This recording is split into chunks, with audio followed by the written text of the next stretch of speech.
अस्सलाम वालेकुम everyone, welcome back to Back Benches Academy. अब इस वीडियो में यहाँ पे हम बात करेंगे हमारी डायबिटिक नेफ्रोपैथी की। अब डायबिटीज़ के केस में होता है कि आपका जो पेशेंट है उसकी बॉडी के अंदर ग्लूकोज जो है वो उसकी बढ़ी हुई होती है। अब ग्लूकोज के बढ़ने की वजह से आपका जो बॉडी है वहाँ पे आपकी नॉन एंजाइमेटिक ग्लाइकेशन हो रही होती है। अभी हम बाद में देखते हैं। सबसे पहले आप ये देख लें, आपके जो डायबिटीज़ है, डायबिटीज़ में क्या होता है, आपकी डायबिटीज़ आपकी मेजरली 3 चीज़ों को आपकी इन्वॉल्व करती है। सबसे पहले आपके नेफ्रॉन्स को डैमेज करेगी, जिसको हम क्या कहेंगे हमारी नेफ्रोपैथी। आपकी आइज़ को डैमेज करेगी, जिसको हम क्या कहेंगे हमारी रेटिनोपैथी। उसके बाद आपकी जो न्यूरॉन्स है उसको डैमेज करेगी, जिसको हम क्या कहेंगे हमारे न्यूरोपैथी।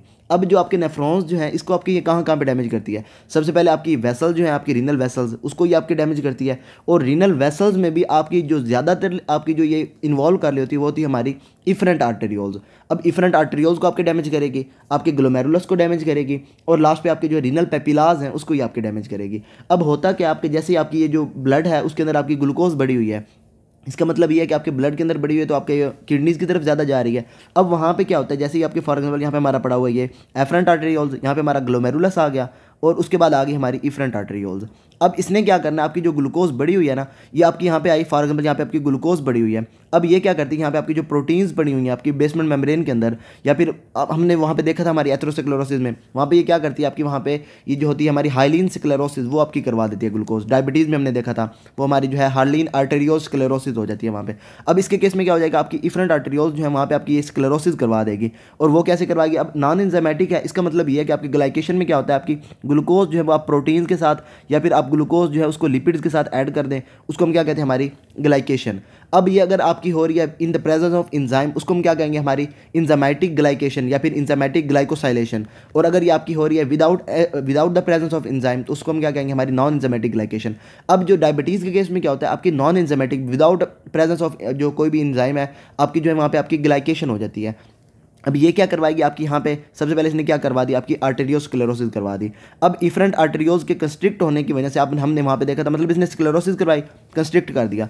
अब हमने वहाँ पे देखा था जीएफआर के अंदर, जब आपके इफरेंट आर्टेरियोज आपके कंस्ट्रिक्ट हो जाते हैं, आपका बैक प्रेशर बढ़ जाता है। अब यहाँ पे आपकी फिल्ट्रेशन हो रही है तो इफरेंट आर्टेरियोज के आपकी जो है कंस्ट्रिक्ट होने की वजह से आपकी क्या हो गई, यहाँ पे आपकी ग्लोमेरुलर फिल्ट्रेशन रेट जो है वो आपका बढ़ गया। अब ग्लोमेरुलर फिल्ट्रेशन रेट के बढ़ने की वजह से आपकी यहाँ पे हो रही है हाइपर फिल्ट्रेशन।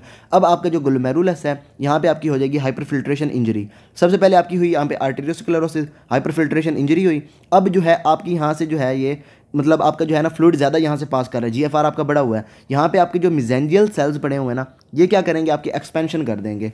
अब उस एक्सपेंशन में क्या करेंगे, आपकी यहाँ पे ये जो है मैट्रिक्स वगैरह उसको ये यहाँ पे ज़्यादा रिलीज़ करवाएंगे। और यहाँ पे आपकी जो ग्लोमेरुलर बेसमेंट मेम्ब्रेन है वो आपकी हो जाएगी thick. Glomerular basement membrane for example यहाँ पे आपकी हो गई थिक। अब इस केस में क्या हो जाएगा, जैसे ही आपकी ये थिक हुई, अब यहाँ पे जो आपके सेल्स पड़े हुए थे, यहाँ पे हमारे पोडोसाइट्स पड़े हुए थे, पहले वो नॉर्मली आपके फॉर एग्जाम्पल यहाँ पे इतने इतने गैप में पड़े हुए थे, उनके अंदर गैप्स जो थे वो उनके बहुत कम थे।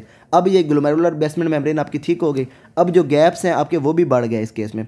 अब क्या हुआ, आपके जो स्लिट्स थे पहले उसके नैरो थे, अब ये वाइड हो गए। अब क्या होगा, जैसे आपकी फिल्ट्रेशन हो रही है वहाँ से आपका क्या हो जाएगा, आपकी जो प्रोटीन्स वगैरह हैं वो आपकी वहाँ से लीक होना शुरू हो जाएंगी, जिसको हम क्या कहेंगे, आपका पेशेंट जो है उसके अंदर माइक्रो प्रोटीन यूरिया हो रहा है। स्टार्ट में क्या होगा, जैसे आपका जीएफआर बढ़ेगा, जीएफआर के बढ़ने की वजह से आपका जो है वहाँ पे माइक्रो प्रोटीन यूरिया हो रहा होगा। अब ये जो माइक्रो प्रोटीन यूरिया आपकी प्रोटीन्स वगैरह लीक कर रही हैं, आपके यूरिन के अंदर आना शुरू हो जाएंगी।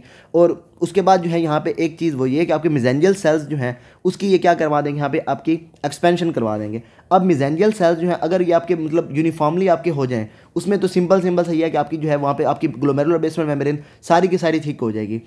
लेकिन अगर आपकी एक ही जगह पे ही आपकी जो है ये आपके एक्सपेंड करना शुरू कर दें तो उस केस में क्या हो जाएगा, आपके यहाँ पे इस तरह से एक ना नोड्यूल्स टाइप आपको फील हो जाएंगे, जिसको आप क्या कहेंगे, आपके कीमल स्टील विंसल नोड्यूल। क्या हुआ, आपकी वहाँ पे जो है आपकी ये ग्लोमेरुलर बेसमेंट मेम्ब्रेन आपकी वो ठीक हुई, ठीक होने की वजह से आपकी क्या हुई, वहाँ पे आपके जो स्लिट्स पड़े हुए थे वो आपके जो है वो आपके वाइड हो गए। आपके जो है वहाँ पे आपकी परमेबिलिटी बढ़ गई, आपकी प्रोटीन वगैरह लीक होना शुरू हो गए। अब ये जो आपकी प्रोटीन जो है ये आपकी क्या करती है, आपकी मेसेंजियल सेल्स जो है उसको आपके वहाँ पे क्या करवा देगी, एक्सपेंड करवा देगी। आपकी वहाँ पे क्या हो जाएगी, कीमल स्टील विल्सन नोड्यूल्स बन जाएंगे। अब क्या हुआ, आपकी जो प्रोटीन आती जा रही है ये इसमें क्या हो रहा है, आपकी वहाँ पे मतलब आपके जो इफरेंट आर्टेरियोल्स थे यहाँ पे आपके फॉर एग्जाम्पल यहाँ पे आपका ये ग्लोमेरुलस पड़ा हुआ है, यहाँ पे आपके इफरेंट आर्टेरियोल्स जो हैं ये आपके जैसे ही आपके कंस्ट्रिक्ट हुए, अब इन्होंने क्या करवा दी, यहाँ पे आपकी हाइपर फिल्ट्रेशन के केस में क्या हुआ, आपकी वहाँ पे हो गई हाइपर फिल्ट्रेशन इंजरी। आपके जो ग्लोमेरुलस वगैरह हैं आपके वहाँ पे वो आपके डैमेज हो गए। अब ये जैसे ही आपके हील करेंगे वहाँ पे क्या हो जाएगी, आपकी स्क्लेरोसिस हो जाएगी विद इन टाइम, मतलब आपका टाइम गुजरते के साथ साथ आपका क्या हो जाएगा, वहाँ पे आपके जो है जो आपके ग्लोमेरुला हैं वो आपके ज़्यादा डैमेज हो रहे होंगे। अब जब आपके ग्लोमेरुला डैमेज हो जाएंगे, अब उसके केस में क्या हो जाएगा, आपकी ग्लोमेरुला जो आपकी पहले तो हो रही थी हमारी जीएफआर हमारा बढ़ रहा था because of our constriction of efferent arterioles. अब ये हाइपर फिल्ट्रेशन ने आपके वहाँ पे जो है आपके सेल्स वगैरह जो है उसको डैमेज किया। अब क्या हो जाएगा, आपका जीएफआर कम हो जाएगा, क्योंकि आपके इसके केस में क्या हो जाएगा, आपके जो आपके ग्लोमेरुलाए हैं वो आपके डैमेज हो जाएंगे और डैमेज होने की वजह से आपका वहाँ पे जो है जीएफआर आपका कम हो जाएगा। अब हमें पता है आपका, आपने एक और वैसे भी नॉर्मली सुना होगा डॉक्टर्स वगैरह से कि आपका जो एवरी डायबिटिक पेशेंट है वो क्या होता है, आपका हाइपरटेंसिव होता है। उसमें क्या होता है आपका because of non enzymatic glycation आपकी वहाँ पे जीएफआर आपका कम हो जाता है इवेंचुअली, और इवेंचुअली आपके कम होने की वजह से जीएफआर कम हुआ, आपकी किडनीज ने स्टार्ट कर दिया, आपका रास सिस्टम जो है उसको एक्टिवेट कर दिया। अब रास सिस्टम जैसे ही एक्टिवेट होगा ये क्या कर देगा, वहाँ पे आपका जो है ये हाइपरटेंशन वगैरह करवा देगा, फ्लूइड वगैरह को बढ़ा देगा सोडियम वगैरह की रिटेंशन से, और आपका जो पेशेंट है वो हाइपरटेंसिव हो जाएगा। अब अगर इसमें आपसे कोई पूछे कि आपके जो डायबिटिक नेफ्रोपैथी है इसके रिस्क फैक्टर्स क्या हैं, सबसे पहले अगर आपका पेशेंट जो है उसको डायबिटीज़ मेलाइटस है तो सबसे पहले तो ये आपका हो गया, यहाँ पे आपका क्या है, इसको रिस्क फैक्टर है। आपका जो पेशेंट है अगर आपका डायबिटिक है उसके अंदर मोस्ट कॉमनली चांसेस हैं कि उसके अंदर क्या हो जाए, आपका डायबिटिक नेफ्रोपैथी हो जाए, और डायबिटिक नेफ्रोपैथी होने की वजह से आपका वहाँ पे प्रोटीन वगैरह लीक हो जाएंगे। आपके जैसे ही आपके क्या करवाएंगे, आपके वहाँ पे वो जो आपके सेल्स को डैमेज कर रहे हैं, पहले तो माइक्रो प्रोटीन यूरिया हुआ, लेकिन जैसे इसने ज़्यादा डैमेज किया, आपके ज़्यादा स्लिट्स वगैरह जो है उसके ज़्यादा वाइडेंड होते रहे, अब क्या हो जाएगा, वहाँ से आपकी ज़्यादा प्रोटीन लीक हो जाएगी, और इस केस में क्या हो जाएगा, आपका जो पेशेंट है उसके अंदर नेफ्रोटिक रेंज का आपका प्रोटीन यूरिया हो रहा होगा, और प्रोटीन्स के लॉस होने की वजह से अब आपको पहले पता है जैसे आपके प्रोटीन्स लॉस होगी आपकी लिपिड्स बॉडी के अंदर बढ़ जाएंगे, और उसके बाद वहाँ पे आपका जो पेशेंट है उसके अंदर ऑन्कोटिक प्रेशर कम हुआ, अब क्या हो जाएगा, पेशेंट जो है उसके अंदर एडिमा डेवलप हो जाएगा, और उसके बाद आपका जो पेशेंट है अब उसके अंदर क्या हुआ, आपके ये लिपिड्स वगैरह बढ़ रहे हैं, आपका पेशेंट जो है उसके अंदर आप जब देखेंगे उसका ब्लड आपको हाइपरलिपिडीमिया नजर आएगा, हाइपोप्रोटीनीमिया आपको नजर आएगा। और अब सबसे पहले रिस्क फैक्टर्स जो है आपके उसके अंदर क्या हो गया, आपका पेशेंट है उसके अंदर डायबिटीज़ है, या फिर उसके अलावा अब आपका पेशेंट जो है उसके अंदर डायबिटीज़ है, डायबिटीज़ की वजह से अब उसके अंदर जो उसका जो है ये आपकी हाइपरटेंशन डेवलप हुई। अब हाइपरटेंशन अगर आपने कंट्रोल्ड नहीं रखी पेशेंट की तो उसके अंदर क्या हो जाएगा, आपकी हाइपर फिल्ट्रेशन इंजरी हो जाएगी और पेशेंट आपका चला जाएगा डायबिटिक नेफ्रोपैथी के अंदर।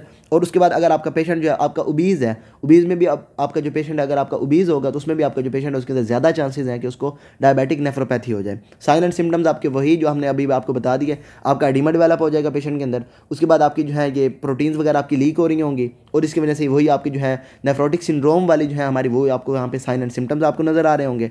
डायग्नोसिस में आपने क्या करवा लेना, सबसे पहले जब आपका जीएफआर आपका बढ़ा हुआ है और इसमें आपका क्या है, आपका स्टार्ट में क्या हो जाएगा, आपका माइक्रो प्रोटीन्स जो है वो आपकी लॉस हो रही होंगी, उसमें क्या हो जाएगा आपका 30 से 300 मिलीग्राम जो है आपकी प्रोटीन्स वो आपकी डेली लॉस हो रही होंगी।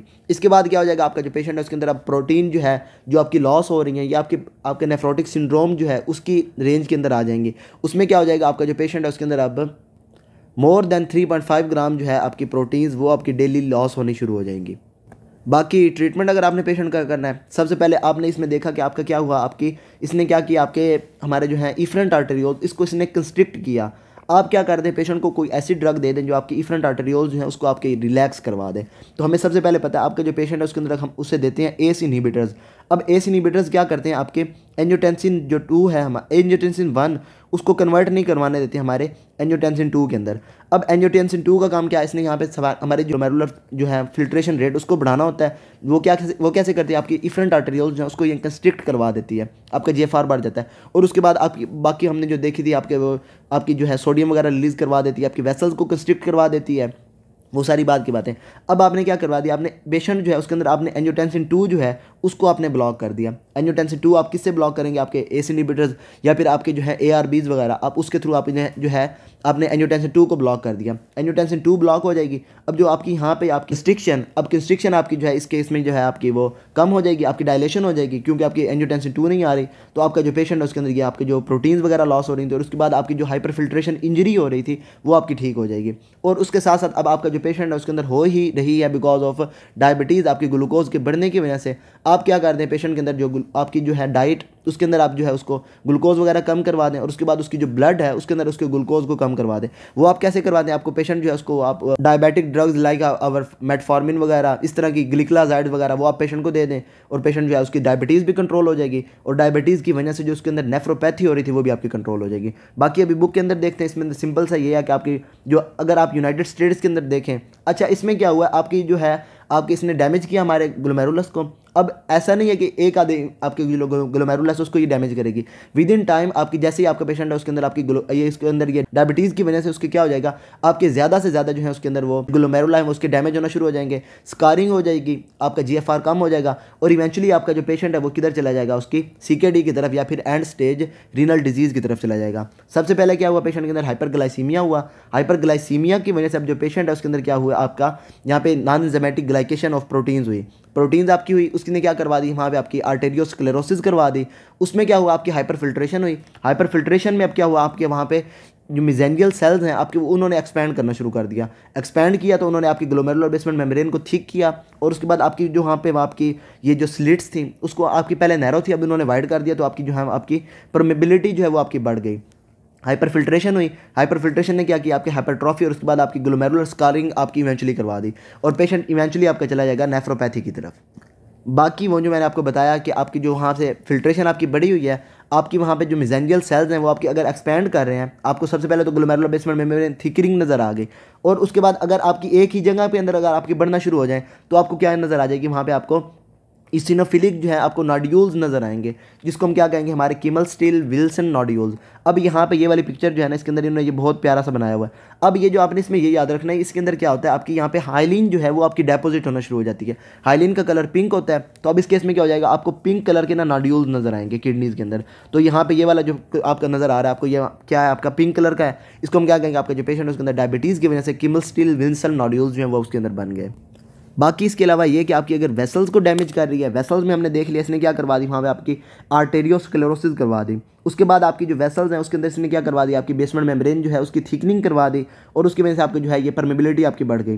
ग्लोमेरुलस की अगर आप यहाँ पे आप बात करें, सबसे पहले इसने क्या किया, आपकी हाइपर फिल्ट्रेशन करवाई। हाइपर फिल्ट्रेशन की वजह से वहाँ पर आपकी जो है इंजरी हुई।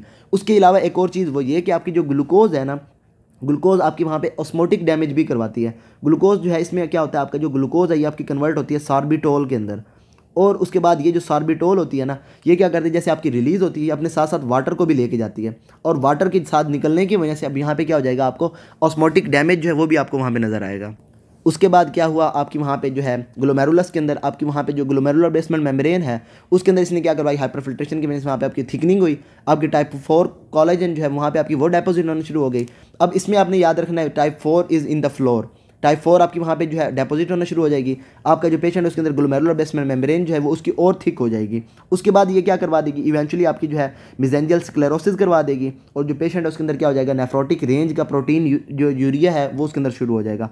उसके बाद यहाँ पे क्या है, ये आपके नॉड्यूल्स वगैरह बना देगी ग्लोमेरुलस के अंदर, उसको हम क्या कहेंगे, आपकी ये किमल स्टील विल्सन नॉड्यूल्स जो है इसने वो बना दिया है। उसके अलावा अगर आपके ये पेपिलास को डैमेज करेगी तो आपका जो पेशेंट है उसके अंदर क्या हो जाएगी, पेपिलरी नेक्रोसिस हो जाएगी। बाकी ट्रीटमेंट सिंपल से आपने क्या करना है, पेशेंट का अगर आपने उसको डायग्नोज करना है, सबसे पहले आप जो पेशेंट उसके अंदर आप चेक कर लें उसकी ग्लूकोज कितनी है। अगर उसकी ग्लूकोज बढ़ी हुई है मतलब ये आपका पेशेंट जो उसके अंदर डायबिटीज़ है और डायबिटीज़ की वजह से उसके अंदर ये ग्लोमेरुलर नेफ्रोपैथी हो रही है और उसके साथ अगर आपने उसको ट्रीट करना है, सबसे पहले आप पेशेंट जो उसके अंदर डायबिटीज़ को कंट्रोल करें। उसके साथ साथ आप पेशेंट जो है उसको ये जो उसकी हाइपर फिल्ट्रेशन की इंजरीज़ हो रही cause of our constriction of efferent arterioles, आप उसको कम कर दें। वो आप कैसे कर सकते हैं, आप पेशेंट जो है उसके अंदर ACE इनहिबिटर्स वगैरह दे दें और पेशेंट आपका वो ठीक हो जाएगा। बाकी इस डिजीज़ के अंदर आपको कोई भी प्रॉब्लम हो then you can ask me and till then अल्लाह हाफिज़।